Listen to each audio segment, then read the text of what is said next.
Instituto Olhos da Alma Sã, Goiânia, Goiás.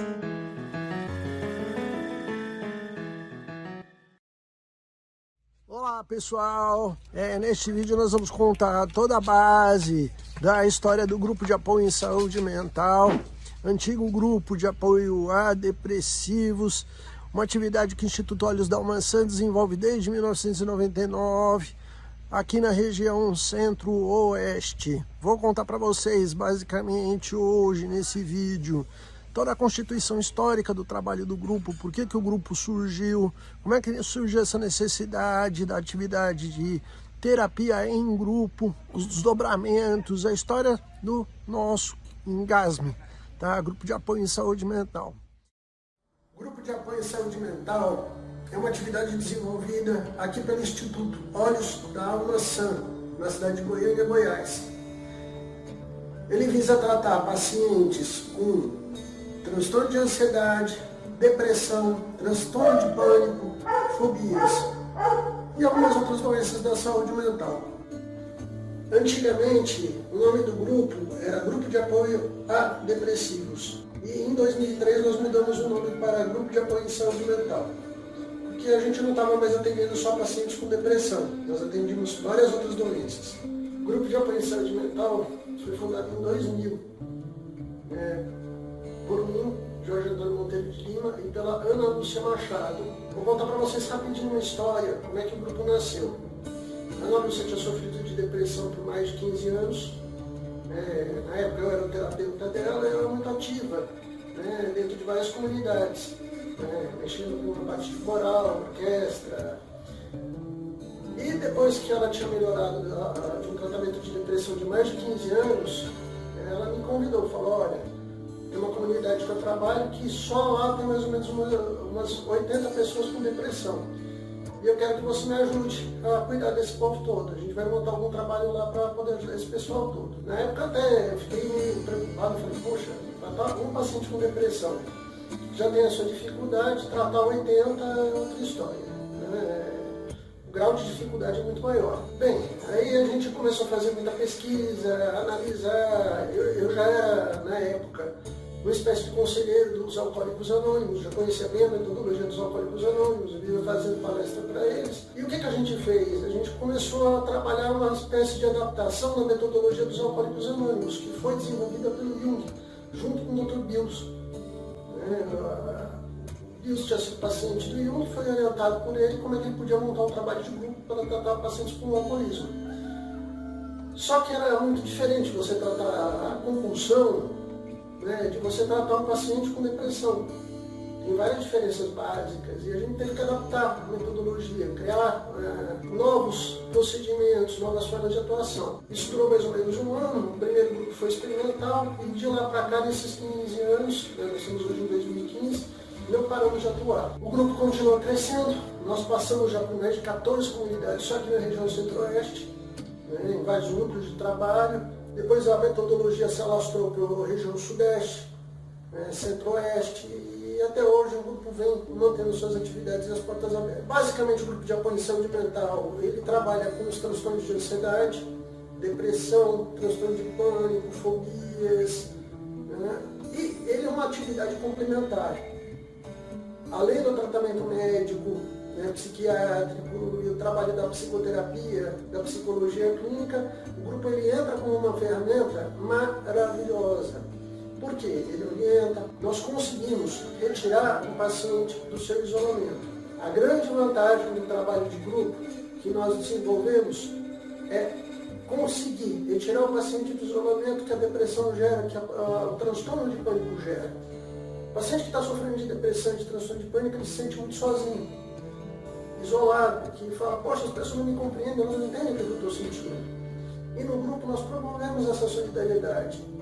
E a troca de informações ela é riquíssima, para a pessoa poder trabalhar de uma forma mais serena com a doença. Nós temos conseguido mais de 85% de êxito nos tratamentos que nós fazemos, uma média muito maior do que os tratamentos convencionais, e sempre trabalhando com metodologia integrada, entre medicação, a psicoterapia individual, o trabalho de grupo e atividade física. São 4 pilares fantásticos que, somados, dão resultado. Então, convido as pessoas a conhecer o trabalho do grupo. Né? Nós temos aí vários artigos publicados, são todos expostos gratuitamente no nosso website, né? Para você conhecer, para você se inteirar. Né? Temos aí milhares de pacientes que a gente já atendeu. Nós não temos nem condição de contar quantas pessoas, porque tem reunião de grupo que junta mais de 100 pacientes, né? 180, 200 pacientes necessitando. A nossa finalidade hoje é ajudar as pessoas, né? Oferecendo ferramentas, um instrumental que retire o paciente daqueles tratamentos prolongados de 10, 12, 15 anos e às vezes sem melhora. Então, bem-vindos. Tá? É um prazer poder estar aqui dividindo com vocês a nossa experiência de mais de 15 anos, que tem dado muito resultado, que vem só crescendo. Quando eu mudei para Goiânia, comecei a atender, dar aula na universidade aqui, e de repente uma paciente minha que tinha depressão, ela conseguiu chegar à cura, melhorou, só que na comunidade que ela frequentava, tinha mais ou menos uns 90 casos de pacientes com depressão. E humanamente ia ser praticamente impossível, mesmo que eu tivesse 20 terapeutas para fazer todo o atendimento, na época nós não tínhamos esse corpo técnico no Instituto. O Instituto estava começando, tinha sido fundado em 97, mas surgiu uma necessidade clara de se criar uma metodologia de grupo para tratar depressão no coletivo. E isso gerava já um impacto em todo o sistema de saúde regional, porque tinha uma alta demanda de pacientes, poucos profissionais para atender e uma demanda reprimida gigantesca, inclusive dentro de vários hospitais. Eu era consultor dos Alcoólicos Anônimos, tinha 4 anos que eu dava consultoria para os Alcoólicos Anônimos e conhecia bem a metodologia dos AA. Todavia, não dava para simplesmente pegar uma metodologia focada em pacientes dependentes e simplesmente jogar para pacientes psiquiátricos. Não, a gente tinha que fazer uma adaptação.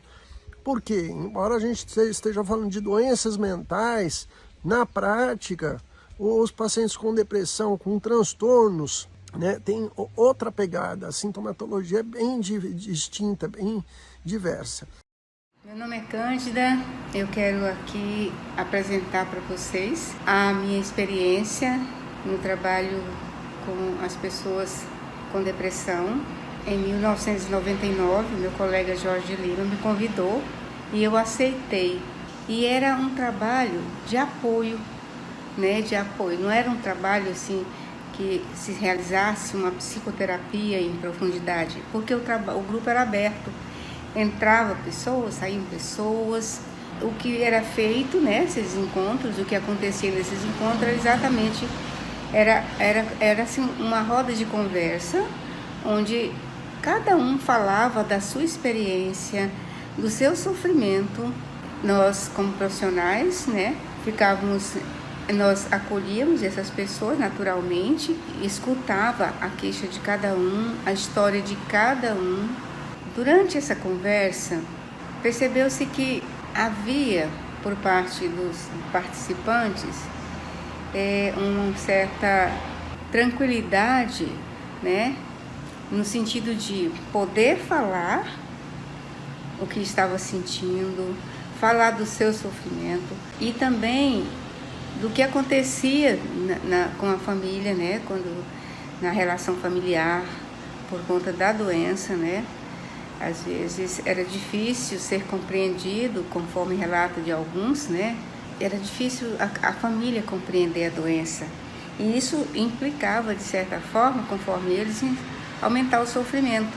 Por conta desses depoimentos, dessas falas, né, realizava-se também um trabalho de orientação à família, mostrando para elas que aqueles sintomas apresentados não era invenção da pessoa, não era frescura, não era falta de passear um pouco mais, não era falta de Deus, não era falta de rezar, mas era uma doença muito séria. Quando você trabalha nessa vertente, dessa roda de conversa, que é o nome atualmente utilizado, né, com a metodologia que nós criamos, você reduz em torno de 2 a 3 anos o processo terapêutico. Então, se um caso de um paciente com depressão, você em tratamento de uma psicoterapia convencional, se esse tratamento demorava 4, 5 anos, com a inserção, tá, dos grupos de apoio, esse tratamento reduziria para 1 ano, 2 anos. Tá? E nós temos mais de 20 anos de experiência com isso. Né? O grupo de apoio nunca parou de funcionar. Né? Nós tivemos um pequeno recesso agora em 2020, por causa da pandemia da Covid-19. A metodologia ela foi se estendendo e foi sendo empregada pelos CAPs em várias instituições, hospitais. Eu particularmente, eu devo ter treinado pelo menos uns 1.500 profissionais aqui na região centro-oeste para estarem lidando com a psicoterapia de grupo. E a metodologia que nós criamos foi utilizada em tudo quanto é tipo de roda de conversa, de grupo de mulheres, lactantes, gestantes, pessoas que têm problemas renais. Então, assim, o processo foi se estendendo, e particularmente eu fico muito feliz de ver que isso que nós criamos, isso que nós adaptamos, virou domínio coletivo, domínio público. A saber, essa metodologia, em 2003, nós levamos no 2º Congresso Latino-Americano de Psicologia Analítica, em Salvador, na Bahia, num workshop que nós fizemos no Congresso Latino-Americano de Psicologia Analítica. Tivemos várias publicações em periódicos sobre esse trabalho de grupo, e é um trabalho que nunca parou. Né? Em 2018, 2019, nós fizemos uma parceria com a Guarda Municipal da cidade de Aparecida de Goiânia, onde 140 crianças eram atendidas com regularidade, pelo menos uma vez por semana, crianças vítimas de violência, crianças vítimas de abuso. Durante as reuniões, na medida que cada um falava do seu sofrimento, de como enfrentava a depressão, de como vivia e quanto era doída a dor da depressão, alguns diziam assim: essa doença, palavras deles, é o câncer da alma. Um conforto para eles perceberem e saberem que eles não estavam sozinhos, que aquela doença não era só com ele. Ao perceber que tinha tanta gente ali queixando a mesma dor praticamente, né? Essa dor desse vazio, que é uma das características da depressão, essa falta de sentido para a vida, né? Esse vazio existencial. Conforme palavras deles, das pessoas, de algumas pessoas do grupo, isso era conforto, porque é como se dissesse assim: eu não estou sozinho, tem muita gente no mesmo barco. O paciente psiquiátrico, na maior parte das vezes, se isola, tem dificuldades familiares porque a família não o compreende e ele não encontra pares, pessoas que vivem sim a mesma coisa. Então, uma das coisas mais bonitas que nós temos no trabalho em grupo é a possibilidade do paciente encontrar pessoas afins com o mesmo tipo de experiência, onde as pessoas podem começar a se dar apoio, trocar, um dar suporte para o outro. E como eu falei desde o início, nós mexemos com essa metodologia desde 1999. Isso não é novo. Já tivemos ações onde, por exemplo, na cidade de Trindade, em um trabalho ecumênico promovido pelo padre Everson, nós chegamos a atender numa noite em torno de 187 pessoas, salvo erro. E aí até foi um susto, nós éramos acho que 8 terapeutas para atender, fazer uma roda de conversa com 180 pessoas e familiares. Virou até um evento na região, na cidade, e nos assustou, porque numa pequena cidade do interior de Goiás, de repente você encontra esse volume, de pessoas sofrendo de ansiedade, depressão, transtorno de pânico. Isso aconteceu, acho que salvo erro, em 2002, 2004, foi nessa faixa de tempo. Tinham pessoas que já falavam já do processo de cura, como eles tinham chegado e como eles estavam naquele momento, que já estavam praticamente curados, saindo da depressão, né? E naturalmente eles tomavam medicamento, mas aquele encontro tinha um valor especial também para essa troca, para esse falar num lugar onde todos tinham a mesma dor, essa troca era um momento de união, cada um poder falar assim, sem ser julgado, sem ser, né, contestado, apenas ouvido, né, pelos outros e por nós profissionais que estavam ali para isso, para ouvir, para acolher e para fazer intervenções pertinentes à fala de cada um ali que fosse necessário, né, uma pontuação, uma intervenção assertiva com a intenção de ajudar a pessoa a elaborar melhor essa dor e não negá-la, né? Foi para mim um grande aprendizado. Eu tinha pouco conhecimento sobre essa doença terrível, né? Que eu sempre falo que é uma doença enigmática, sorrateira, porque ela vai, entre aspas, minando a vida da pessoa, sem que a pessoa às vezes nem perceba, né? Quando ela vai se dar conta, já está no fundo do poço, vamos dizer assim, porque ela às vezes atribui toda aqueles sintomas, aquele vazio, aquela indisposição, todos os sintomas característicos da depressão a eventos externos, é porque aconteceu isso ou aquilo e tal. Realmente, grandes perdas, que sejam de entes queridos, ou grandes perdas materiais, grandes acontecimentos negativos, significativos, há vários motivos que podem causas do início de uma depressão. O X da questão no processo de tratamento, é a pessoa admitir que está doente, seja lá por qual motivo, mas que está adoecendo ou está doente, né? Aí é o primeiro passo para o tratamento. E lá eles faziam essa troca, eles escutavam a história de cada um, né? Como é que surgiu, como é que eles encararam, como é que eles estavam se cuidando, enfim. Era uma troca muito rica entre os componentes do grupo. Foi de grande valia esse momento que eu estive lá. Aprendi muito, ajudei, né? Reconheço que pude ajudar, nós que estávamos lá, a equipe, né? E eu participando, nós ajudamos, mas também eu aprendi muito, muito. Depressão é uma doença difícil, mas não é impossível de se cuidar dela, não é? E nesse momento que nós estamos vivendo, especialmente com essa pandemia, é a maior queixa das pessoas, desse vazio, desse medo e desse colapso, né? Dessa dor da alma. Eu agradeço essa oportunidade e um grande abraço a todos.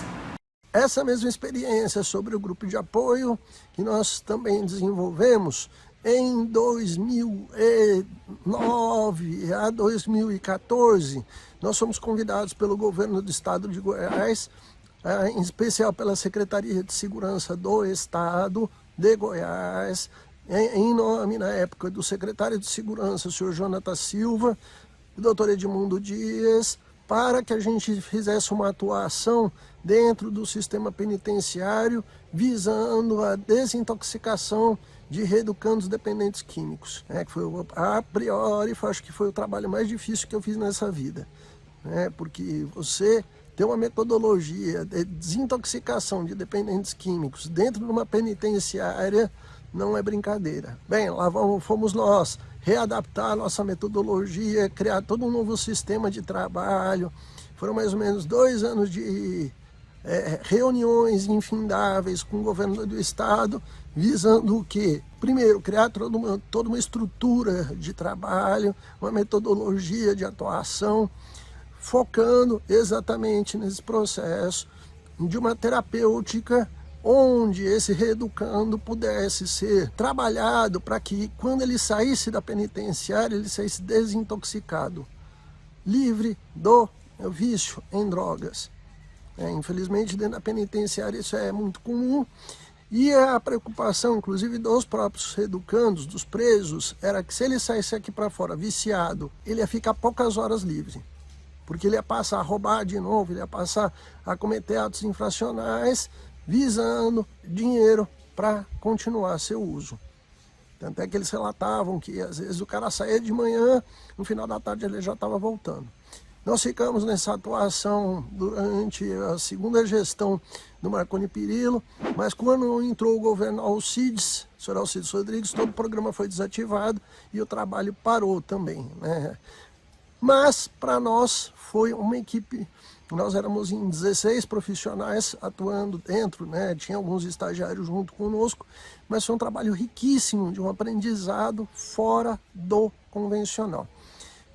Porque de repente a gente começou a ver os desdobramentos da nossa metodologia em vários âmbitos. E não só isso, a percepção clara que o trabalho funcionava. O grupo de apoio, ele não substitui uma terapia convencional, pelo contrário, ele é um agente amplificador do processo terapêutico. Em especial quando você consegue lapidar duas instâncias psíquicas muito fortes no trabalho de grupo.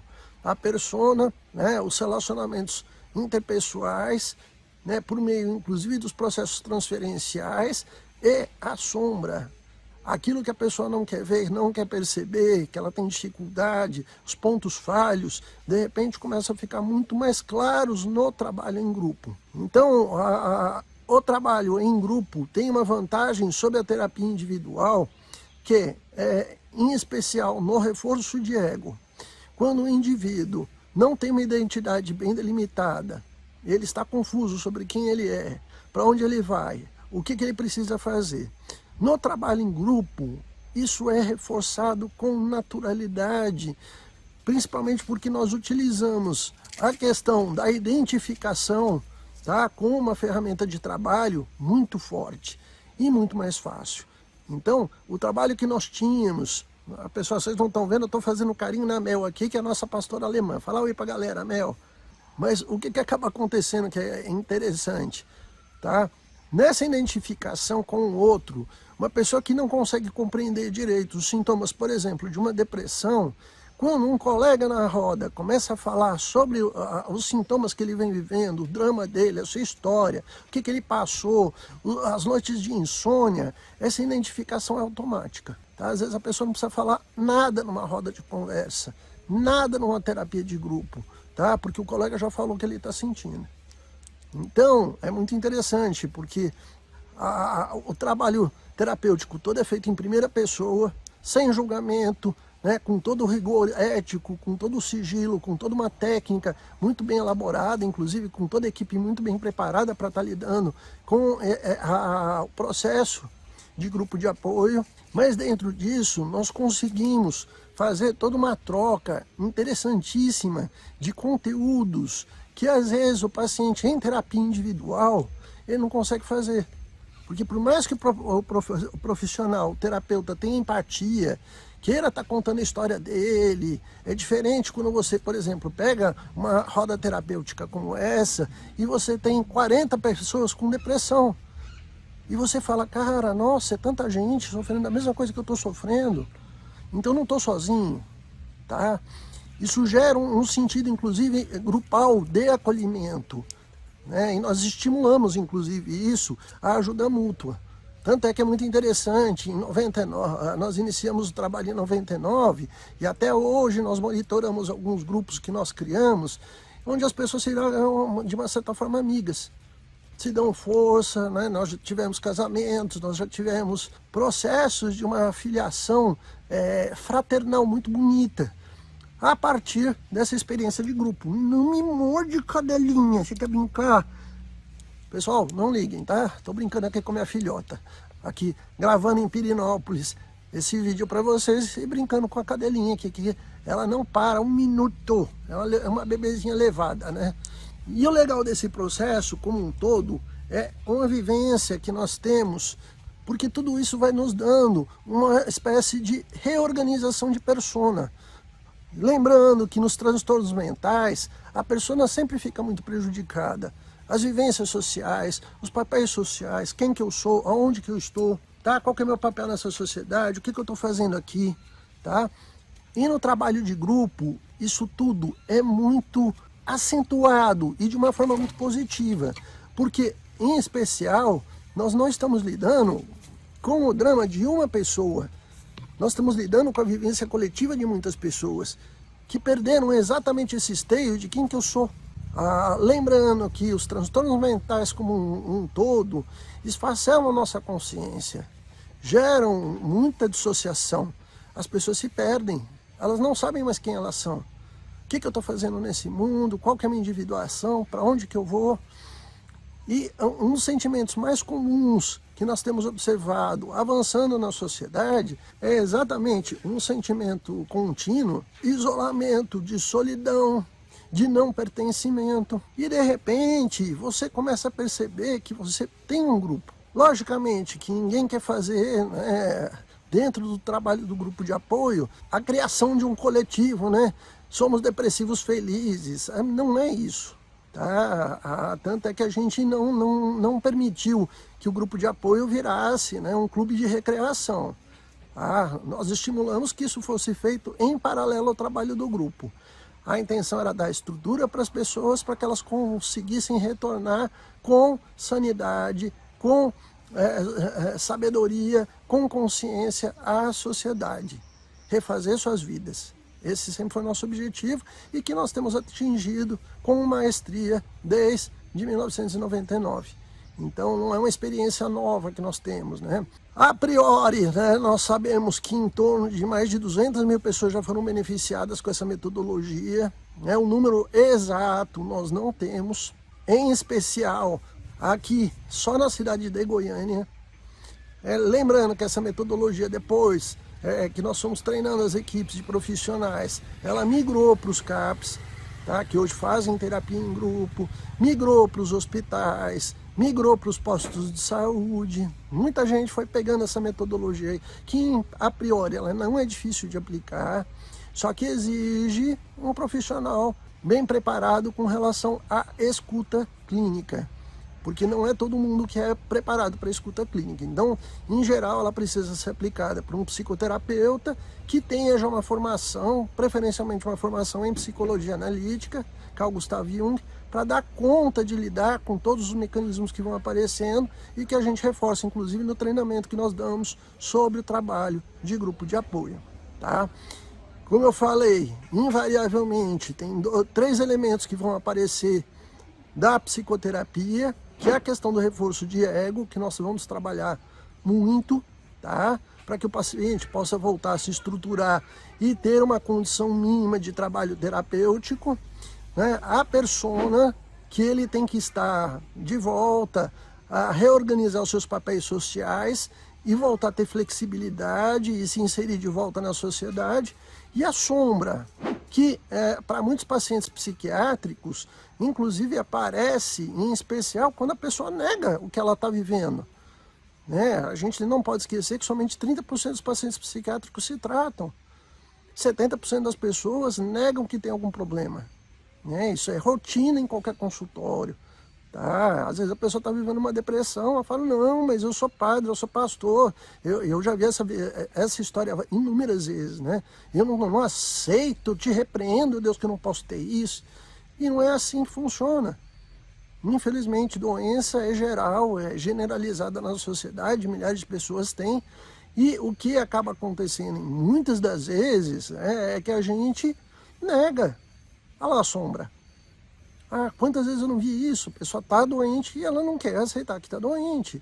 E ela vai buscar uma cura mágica, ela vai buscar qualquer coisa para tentar fugir de si mesma, tentar fugir da doença. E no trabalho de grupo de apoio, isso fica totalmente evidente. Porque quando ela chega numa roda de conversa, tá? Vamos pegar uma roda pequena, 15, 20 pessoas, e todo mundo começa a falar dos sintomas, por exemplo, de uma depressão, essa pessoa que está vivendo isso, automaticamente, sem falar nada, ela vai se vendo. No primeiro que falou, no segundo, até chegar a vez dela. E muitas vezes nós somos até surpreendidos. Bom, né, bem-vindo, né, como é que é seu nome, fale seu nome, né, a idade que você tem, conta pra gente a sua história. Às vezes a gente escuta aquela simples frase, eu não tenho nada a dizer porque todo mundo aqui já falou por mim. Tá? E isso é fantástico. E você fala, poxa, mas isso é o trabalho terapêutico? Muitas vezes sim. Porque no primeiro momento essa pessoa, inclusive, vai ter que elaborar tudo aquilo que está sendo dito na reunião, revendo tudo que ela já viveu. reposicionando tudo aquilo que ela já passou, todos os dramas, todos os processos que, inclusive, nós que somos profissionais, a gente tem acesso a uma literatura, só que na prática, quando você começa a escutar os discursos na coletividade, em um número grande, 10, 20, 30 pacientes, às vezes numa roda de conversa, você começa até a falar, meu Deus, né? Como é um aprendizado riquíssimo. Repito, porque todo esse trabalho ele é feito no coletivo, pelo coletivo. Logicamente que isso não é um acho, não é um talvez, por trás disso tem toda uma metodologia, né? Nós temos aí mais de 20 anos de estudo dentro disso, de aprofundamento, de troca de visões, de testagem, de retestagem, de elaboração, de reelaboração. Por exemplo, em 2017, aliás, 2015, nós readaptamos a nossa metodologia para também atender crianças. Isso aconteceu em especial porque várias escolas começaram a solicitar rodas terapêuticas, tá? Os grupos de apoio dentro das escolas. A primeira escola que solicitou foi porque havia ocorrido 6 homicídios dentro dessa escola, né? Uma guerra entre quadrilhas, tá? 6 jovens dessa escola morreram, os alunos ficaram muito impactados, muito mobilizados, e a diretora nos convidou para ir para dentro dessa escola, começar a fazer esse trabalho terapêutico com os alunos sobreviventes a esse mini massacre que houve nesse território, dentro da nossa cidade. A partir de então, nós começamos a utilizar essa metodologia com adolescentes e depois veio o convite da Guarda Municipal, junto com o Conselho Tutelar do nosso estado, para estar fazendo todo esse trabalho, inclusive com crianças vítimas de violência, né? Crianças vulnerabilizadas, onde o pai está preso, a mãe está presa, a mãe é prostituta, todo aquele trabalho de desintegração familiar e social, inclusive várias crianças em situação de extrema vulnerabilidade, fome, todo um problema crônico, inclusive social. E com muito orgulho nós assumimos essas bandeiras de estar atuando nessas várias frentes. E meu nome é Andréa, né? Andréa Palma, estou psicóloga, mas para contar um pouco, né, dessa minha trajetória, no Instituto Olhos da Alma Sã, né? Quando eu pude vivenciar um projeto maravilhoso, né? Organizado pelo professor Jorge Antônio Monteiro de Lima, e que nós, então, pudemos vivenciar uma organização muito diferente relacionada à depressão, que foi o GAD, né? Que é um projeto de grupos onde se unia questões relacionadas à depressão e nós, né? Nós, mediadores desse processo, né, psicólogos, e até hoje, né, um projeto que foi muito relevante, tanto para a minha formação, assim, adorei, né, estar participando desse projeto e da importância, né, que tem estes grupos, né, todas essas formações em grupo. Muito bom estar relembrando isso, né, e um beijo grande a todo mundo do Instituto aí, beijo grande. Bem, nesse vídeo, além de contar toda a nossa história, eu vou falar em especial do meu aprendizado enquanto terapeuta, enquanto ser humano, enquanto analista. Para mim, o trabalho do grupo de apoio, ele é uma das bênçãos que a gente pôde falar de um contínuo aprimoramento de aprendizado. Eu não sou dono de nada, eu quis deixar essas técnicas todas em domínio público, para o uso da coletividade. Nunca preocupei quem está usando, quem não está usando, pelo contrário. Aliás, eu sempre estimulei todo mundo que queria aprender, bem-vindo, a técnica é nossa, ela é do universo. Eu falo que eu não tenho dom de cura, eu não tenho possibilidade de cura, né? A minha missão é retransmitir aquilo que a vida me deu de presente. Onde, em especial, uma pessoa que está em sofrimento de isolamento, ela pode voltar a ter convívio. Eu acho que o grande trunfo e a grande aliança terapêutica que essas duas técnicas em conjunto promovem não tem preço. Repito, um processo terapêutico onde nós atendemos um paciente no individual, esse mesmo processo que poderia durar 5, 6 anos na terapia individual, com exceção do trabalho em grupo, ele cai para 1 ano, 1 ano e meio. Porque muitas dessas questões que iam ser trabalhadas a médio e longo prazo passam a ser mais naturalizadas dentro desse embate terapêutico, dentro desse convívio com pessoas afins. Então, todo o trabalho nesse sentido, ele é muito profícuo, ele tem muita coisa que pode ser aproveitada e que pode ser legal. Quero ressaltar ainda um dos aspectos que eu acho que é muito importante, só para a gente finalizar essa primeira parte, né? Esse aspecto é qual? Eu gosto de frisar que o trabalho em grupo não substitui a terapia individual. E aqui onde alguns hospitais, alguns CAPs cometem um problema grave. Porque a roda terapêutica, ela alivia alguns sintomas, mas não vai tratar a individualidade do paciente. Tá? A individualidade ela exige a psicoterapia individual. Embora nós utilizemos aqui no Instituto Olhos da Almaçã e nos nossos grupos parceiros, as rodas de conversa, os grupos de apoio, como elemento estruturante do trabalho, eu sempre gosto de falar que ela não vai substituir jamais a terapia individual. Ela complementa todo um sistema de saúde que é preciso que você tenha muito essa compreensão para não querer trocar. Tá? Infelizmente eu vi muitos serviços de saúde optando por ter só roda de conversa porque vai gerar menos demanda, só que aí o trabalho da psicoterapia fica fragilizado. Isso não é bom. Tá? O ideal é que você combine os dois ao mesmo tempo com todos os pacientes, para você ter um resultado mais efetivo, para você ver de verdade uma transformação. E eu não preciso falar muita coisa, não foi à toa que o nosso Instituto Olhos da Almaçã virou referência nacional, sendo reconhecido pelas principais universidades hoje brasileiras. Né? As parcerias que nós temos desenvolvido com várias instituições, né, que nos transformaram, né, numa entidade nacional, um centro de excelência e de referência na área de saúde mental, eu acho que já falam muito bem, né? Que toda essa efetividade desse trabalho que nós temos desenvolvido não é à toa. Tá? Isso tudo aconteceu com a ajuda de toda uma equipe, vários colaboradores, várias pessoas que se aproximaram, cada um dando uma contribuição, trazendo um ponto de troca, elementos configurativos. Né? A gente desmontou e remontou essa metodologia uma boa dúzia de vezes, testando e retestando e aprendendo. E o legal é isso. Esse é um trabalho de aprendizagem. Eu particularmente adoro fazer essas rodas de conversa, né? Entrar nos grupos de apoio, porque a gente aprende demais, como profissional, como ser humano, a gente vê a vida acontecendo na nossa frente. Isso não tem preço. Instituto Olhos da Almaçã, Goiânia, Goiás.